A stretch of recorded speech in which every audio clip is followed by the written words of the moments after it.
అందరికీ నమస్కారం. బీజేపీ ప్రభుత్వం ఈ 3 రోజులు స్పెషల్ పార్లమెంట్ సెషన్స్ పెట్టి ఉమెన్ రిజర్వేషన్ బిల్ అనే ముసుగులో డీలిమిటేషన్ పేరుతో బీజేపీకి అనుకూలమైన రాజకీయ చదరంగ పాట ఆడే ప్రయత్నం చేసింది. ఈ బీజేపీ ప్రభుత్వానికి నిజంగా చిత్తశుద్ధి ఉంటే గత 12 సంవత్సరాల్లో ఉమెన్ రిజర్వేషన్ బిల్ ఎందుకు అమలు చేయలేదు?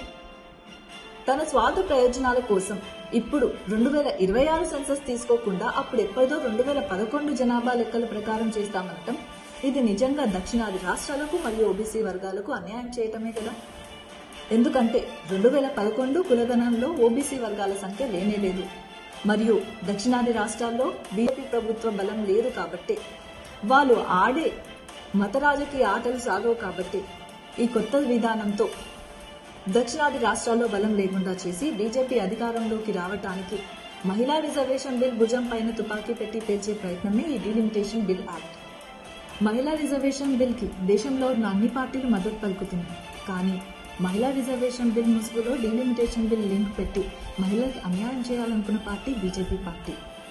దేశంలో ఉత్తరం దక్షిణం అని గొడవలు పెట్టి దేశ ఐక్యతని దెబ్బతీయాలని ప్రయత్నం చేసే పార్టీ బీజేపీ పార్టీ.